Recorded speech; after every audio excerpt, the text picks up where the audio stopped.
LATD Nation, welcome back to the channel. Of course, it's your boy Jay, And this is RG from the 843. a.k.a. Mr. Unbreakable, a.k.a.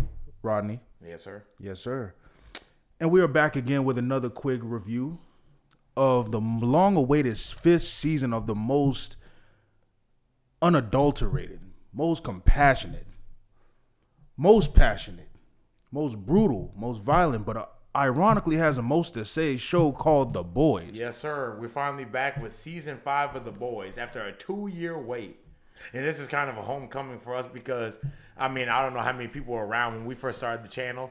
This was probably the first show I think we ever reviewed. Yeah, season 4. Season 4. And so it really is kind of a full circle moment. But, it is kind of bittersweet thinking this is the last season because I love this show. This is one of my favorite shows, in modern times. So I'm sad to see it go, but at the same time, I'm kind of glad that it's ending before it gets to a point to where it's drug out too long. Yeah, Because I think 5 seasons, especially for a show like The Boys with an overarching narrative, I think that that's a good length of time. Kind of similar to Breaking Bad. Right, I agree. Because you take it past a certain point, it gets to a point to where it just dilutes the quality and it just doesn't really feel the same, So I'm glad to see that they had the common sense to say, let's end this now. But so far what we got, hey, I'm going to go ahead and let you go and, you dive in. Get your thoughts first before I add anything to it. Rest in peace, Isaiah Whitlock Jr. Nah, for real. All I know is the Boys overall is a super great show. Yes, sir. Based off of The Boys comics made by Garth Ennis. Garth Ennis, yes sir. I keep thinking Robert Kirkman because of Invincible and stuff. Yeah, but anyway, another great show that currently is in its season. It's 4th season, man. 4th season, yeah, man. We're gonna have to review that more too. But that's up on the channel right now, 5 through 6. Anyway, but The Boys is created by Garth Ennis, inspired by the comic. And as y'all already know, if y'all know about the comic, y'all will know that it's not really that good.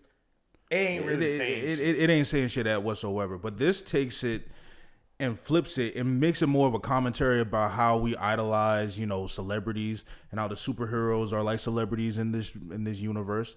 And with this season 5, I'm not not to interrupt. I feel like that's how it started for sure, and that's how it is to a degree now. Still, it got more like political. It's become more politically charged as far as its undertones over time, especially season 4 and now 5. Exactly.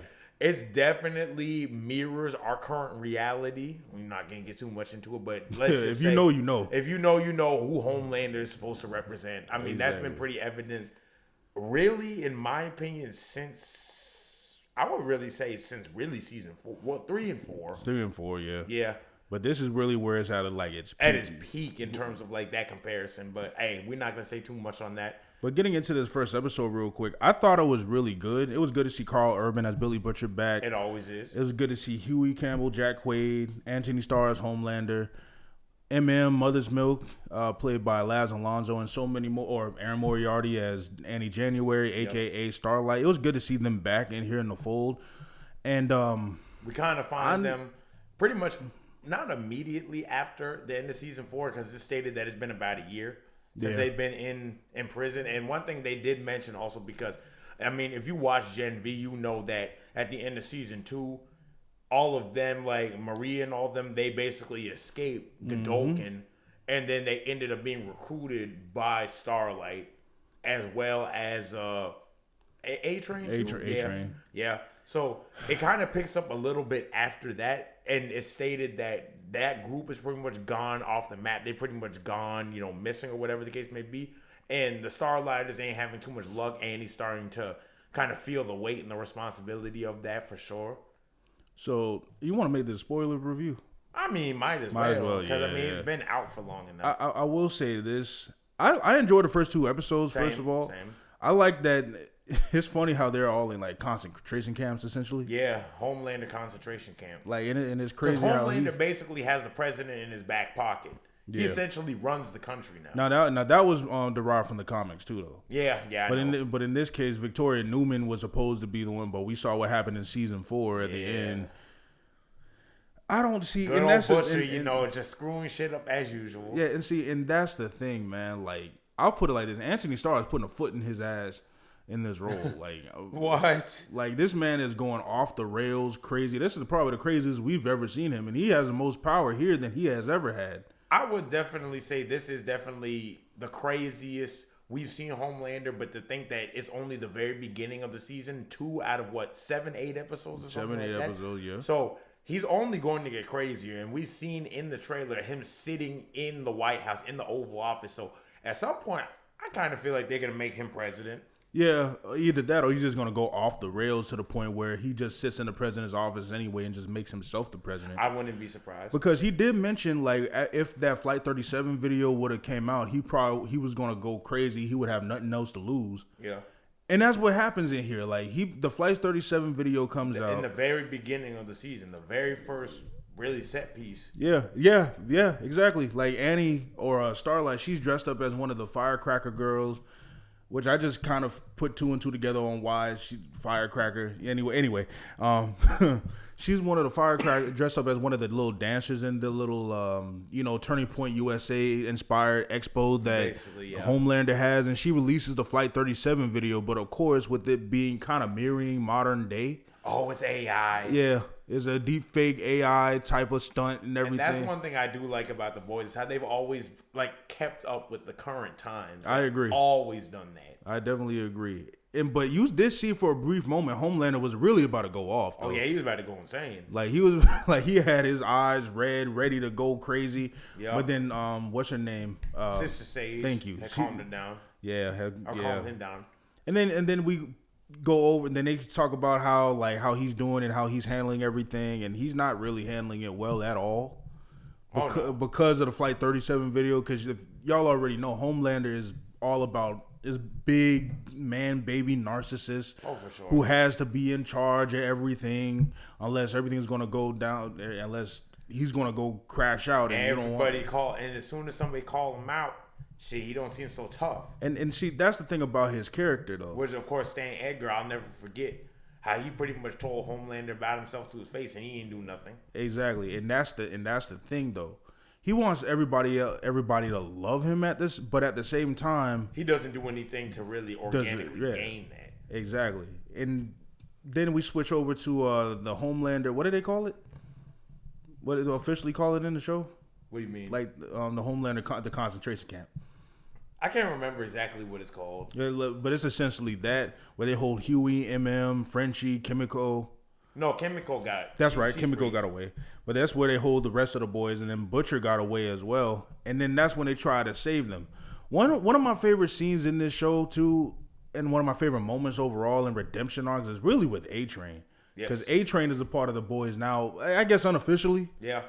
But and then there's a whole scene inspired by X-Men, Days of Future Past, and Apocalypse in here with A-Train, where they slow everything down. I thought that was a really cool idea. Cool. But my problem with that is he shouldn't have to worry about nothing if that's the case. Yeah. If he could move that fast the whole time. Mm-hmm. But anyway. His heart at one point and things like that. Yeah, that's right, because he was using Compound V as an extra steroid and stuff like that. Yeah. But I really did enjoy this episode, though. It really was a nice, heartfelt reunion to everything. For sure. Definitely feel like a homecoming for sure. Because we've been waiting for this thing for 2 years. I've been waiting at the edge of my seat. Gen V, of course, held us over, but it's nothing like the actual show. So it's good to see it come back. Mm-hmm. It's good to see that they've executed it well so far. Homelander is one of the things that I definitely have to shout out is how much Huey has developed. I agree. Huey has developed a lot, because the early seasons, Huey was terrifying. Even Homelander points this out, which, naturally you would be. But he went from that to, by the time he sees Homelander face to face in the concentration camp, he's just talking shit to Homelander. Yeah. You ain't shit. And that's the thing. That's basically exactly what he told him to his face. And that's the thing. Everybody knows Homelander. The people who aren't afraid of Homelander doesn't really do a lot, too. Yeah. I feel like he's gained somewhat of a begrudging respect for the boys in general. Yeah, I feel like he almost likes them in a way, to be honest with you. Yeah, probably because they're the only ones that provide a challenge to him. I feel like that's one of the reasons that they've survived for so long. They're the only people that don't kiss his ass. Yeah, they don't tell him what he wants to hear. Well, that and Soulja Boy. But that's his dad though. So same thing with Noir too. Yeah, but, the Irving version, the first version, Yeah.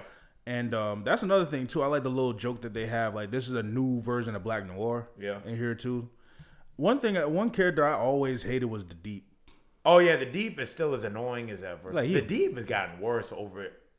He could get on my damn nerves. Like Deep is just annoying. Like, he's pretty much like Deep, and not to cut you off, but Deep is one of the very few characters that I feel has not really shown any progression, and he's one of the very few that has no real depth to him. Ironically, facts. I ain't even mean that for real. Like, that's just shit. That's off the dome. No, see, but the thing is though, with the Deep, I'll argue against that. I think he does have a little bit more depth to him than we think. Than we think. You know what? You might be right actually. Because he's like essentially, he went from being kind of like this guy that was kind of a little bit upper echelon, not necessarily Homelander level, but he's still a part of the Seven, and he wore that on his sleeve. Yeah. And I won't say because of, it's a pretty sensitive topic, but y'all know what happened. What happened? Yeah, I almost forgot about that. Yeah, but if y'all seen season 1, of course, y'all know what I'm talking about. Yeah. But I feel like he has more of but as time went on, as he's been more humbled, quote unquote, as he's been punished over time, nothing really changed. But he's more like, maybe if I get into the good graces of these people and just do everything that they tell me, maybe I'll get back to that place where I once was.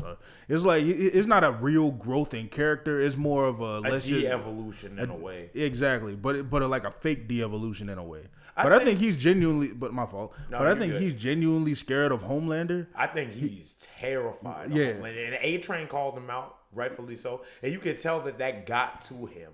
Especially because I feel like A-Train, low-key, might have been one of, if not the most respected member of the Seven, at least amongst their own ranks. Because, of course, spoilers, A-Train, he ain't make it. We'll get to that. Man, that got me sure. We'll get to that. But if you really notice A-Train before he died, like the way he talked shit to the Deep, you can see that cut to him. You can see that the Deep, he was trying to pretend as though what he's saying isn't true. Like, oh, you're so afraid of him that you don't even realize what he's done to you. But and you can see in the Deep's eyes how true that actually is. So I think the Deep might just be playing a character in a sense. No, he definitely is. He even has his own like Fresh and Fit-esque podcast, Red Pill bullshit podcast. You know what I'm saying? So how long do you think it's going to take before the Deep actually defects or he gets broken down to a point to where we see who he really is? It's probably how much he is afraid of Homelander. It's going to be a while. Probably like mid to late season. Yeah, I wouldn't be surprised. Because my thing is like the Deep doesn't have the difference between A-Train and Deep is that A-Train eventually got a spine. He eventually got a backbone and started standing up more for himself than anything. Because he used to be in the same shoes as the Deep. Yeah, but I think, like I said, A-Train was more respected though. He definitely was. The Deep made that worse for himself though. Yeah. The Deep was as respected as A-Train was, but because of what happened in season 1, that's when he eventually started becoming more off the side and more of a joke. Like, he was always a joke, but this was more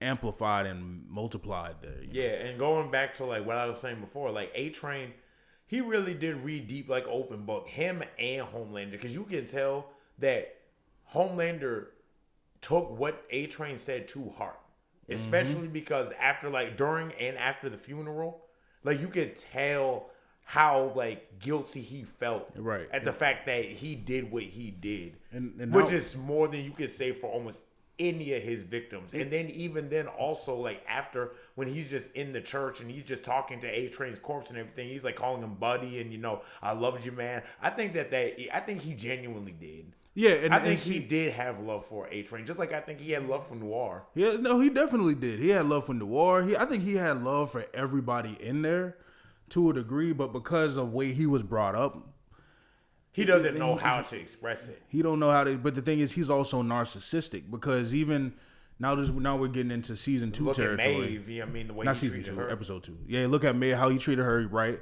And then whenever somebody dies or he kills someone, he feels immense remorse for it.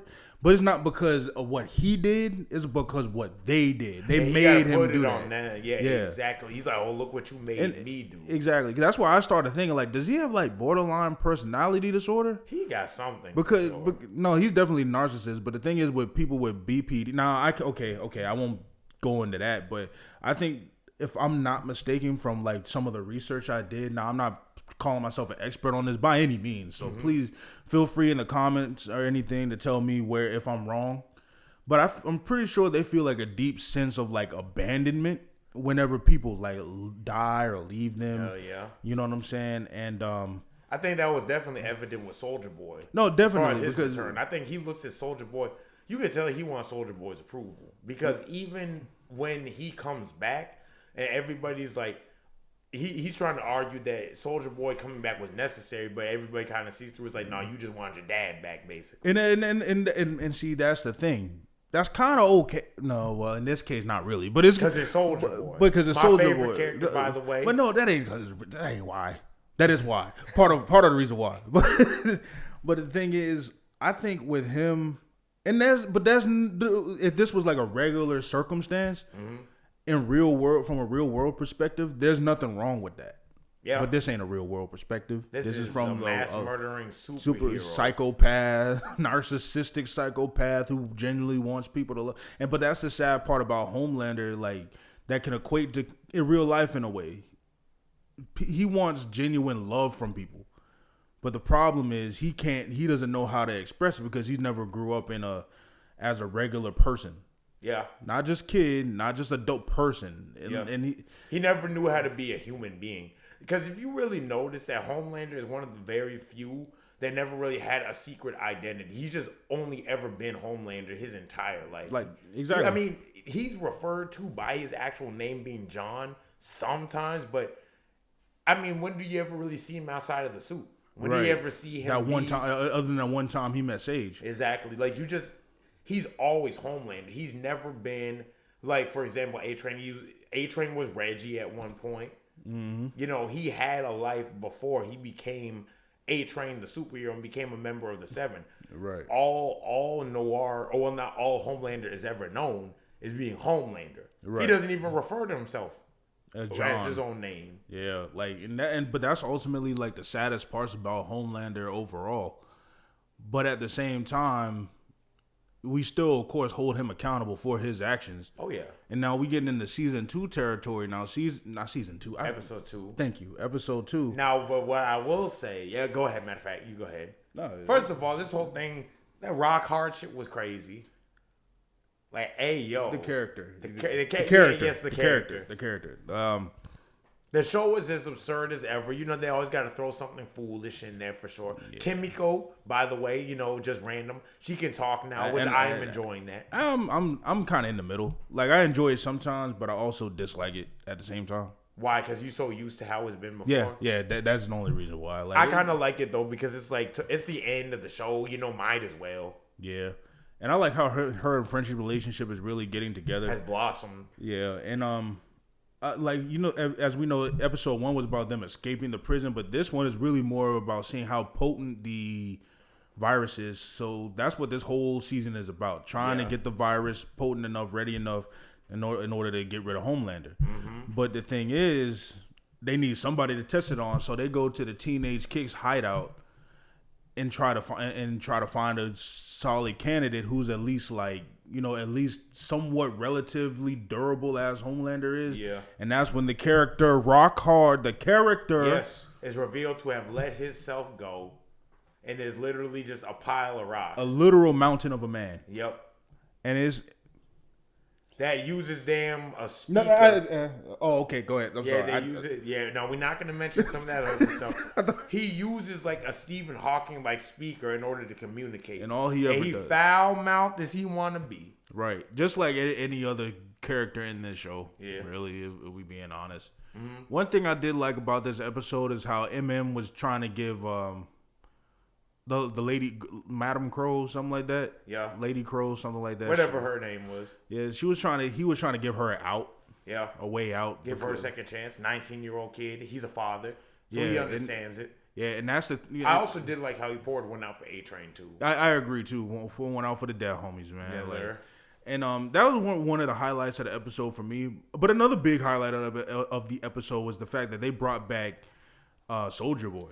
That was the highlight of the episode for me. My nigga Soldier Boy. I've been waiting for him to come back.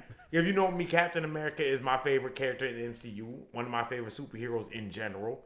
And this Soldier Boy is essentially a flip version of Chris Evans' Captain America. 100%. He's literally everything that Chris Evans' Captain America ain't. He foul-mouthed. He's immoral. He vulgar. He ignorant. Like, he had the nerve to tell Huey in season 3, I'm not a bad guy. I'm like, yeah, you are the personification. Do you think he's more evil than No. Nah. No, I think he's almost more of an anti-hero. I wouldn't even say all that. You say he's a pure villain. I'd say he's an anti-hero that's leaned more towards being villainous, but I think he has potential to flip. I don't think he's loyal to Vought like that. No. He's not. I agree with. Okay, I see what you mean by that. I think that he has potential to flip because essentially he's just kind of just there at this point. He's not really like doing anything other than just fuck it. Yeah, exactly. And they use him as another test subject for the virus too. And unfortunately, he passes away from it. Or does he? I won't say. Well, who knows? But, of course, it's confirmed in this episode that the virus does work. But my God, do it work. Because, boy, I tell you, what was the one kid? I have no clue. I can't even remember his name. But they killed Rock Hard and him got it. They died paused. Now, they definitely show that this virus works. And it's also revealed that it's non-contagious to humans. Right. So humans can't carry it. So it's purely a superhero. But the thing that I wonder, though, is that they revealed that Soldier Boy survived. I mean, just spoiling. Yeah. No, Soldier Boy survived. So, will Homelander survive it? Is the case. Is the question. Yeah. Because Homelander is either as strong or stronger than Soldier Boy. Right, yeah. That's what they were saying. And yeah. that's if Soldier Boy can survive it.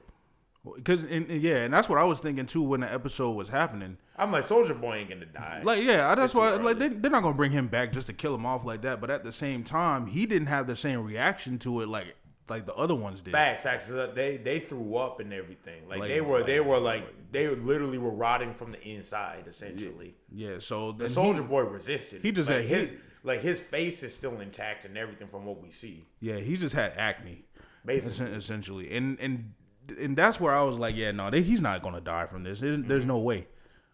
But and then that's when you see at the very, very end, you see a body bag lift up, and of course it was Soldier Boy. Yes, sir. But that's another thing that you see with Homelander. He says, "Why did you have to leave me? Why does everybody keep leaving me?" Yep. You know what I'm saying? And like I said, that's where it's some. And that's where sometimes I do feel a tad bit sorry for him. Just a tad, just a little bit. Not a lot, but it's because, I mean, at the end of the day, he's a man-child who kind of just wants a regular family. Like, I think Homelander is one of the biggest examples of when people say if he had it like everybody else had it, he would have been just fine. Yeah. You know? But that's the thing, though. We still hold him accountable, like I mentioned, because he's still a murdering, psychopathic, narcissistic person who just doesn't care about anybody else but himself. Well, I won't say he doesn't care, because I think he does. It's just in a warped, twisted type of way. Twisted way. He doesn't know how to express it. Because I do think that, as we said before, he had love for A-Train and Noir. Like, I will always go back to, I think that was season 3. Mm-hmm. Yeah, that was season 3 where he killed Noir. Oh yeah, that was definitely season. Yeah. And then afterwards, he called a meeting. He called all the other 7 in, and he said Noir was worth more than all of you put together. Especially when he made Ashley take the wig off and everything.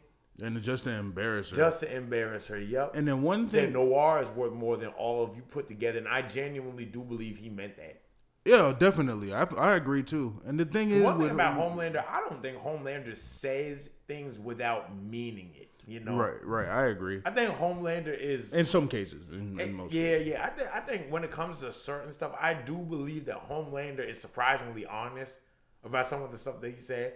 Like when he was talking to the boys, especially Butcher, he said, "I will say that you the only only person that's ever challenged me."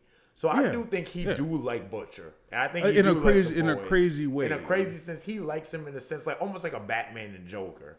That's why he ain't killed them. Exactly. That's exactly why he hasn't killed them quite yet. yet. And that's another thing. They agreed to, at least I think at the end or the beginning of season 2, or maybe the beginning of season 3, like they agreed to fight to the death. Like it ain't clear who gonna win. Yeah.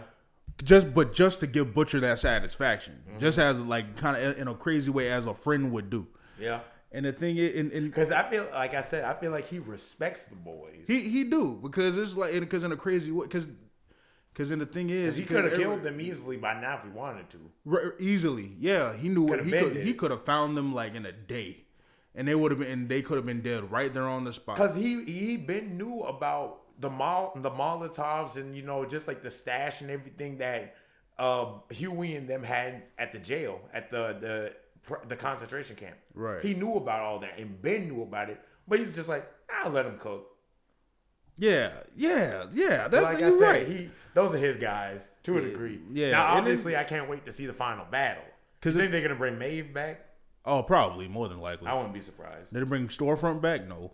She gone. Thank God.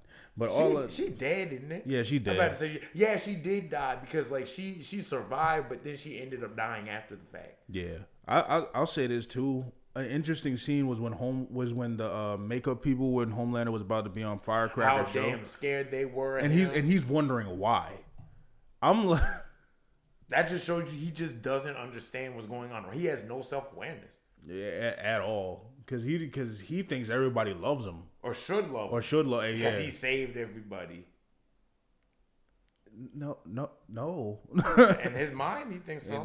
I was like, oh man, I was shaking my head the whole time watching that, because you gotta be, how dumb are you? You literally he don't know anything. Like, he literally went up to somebody in the first season, talk about, I can do whatever I want. I'm the Homelander, and I can do whatever the fuck I want. Exactly. That's another one of my favorite Homelander lines. I agree. Really. Like, but the sorriest I ever felt for Homelander, you watch what was the animated show? Diabolical. Yeah. When you see his first mission and when he first got introduced to the Seven, the sorriest I felt for him was that, because it's like you see he's tried. That was when you see he genuinely tried to do good. Right. Like back then, you could see he genuinely wanted to be that hero. He kind of turned into a white Alonzo Harris to a degree. Started out with the right intention, but overall, as time went on, just went corrupt. Because once he understood how the business really worked, that's what changed him. And the thing is, too, and that's interesting about that episode, he did all the superhero tropes. Yeah. He twisted the bars to make sure they couldn't get away, but he was crushing people's like ribs and lungs and everything. He melted people's gun. And then exploded. I was like, no, you idiot. He's like, no, you idiot. He's going to explode. Yeah. And it is like, oh, gosh. So it's like you see he genuinely wanted to be a hero. And it's like, he just got away from it. Like, his mind is just, he just lost his mind over time. Yeah. And now, is he going to flip? Hell no. Too late for him. No. He's out of there. He got to go. Now, with all this being said, there's something that happens in the comics where Black Noir is like a clone in the comics now, is a clone of Homelander who is supposed to be a contingency for him, essentially. They insinuate that there is a new, or hint that there is a new Black Noir.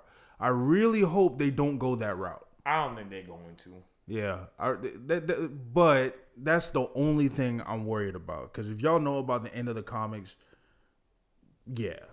I'll say this too. I hope they don't They sold the end of that comic. Yeah. Hey, he's sold on that.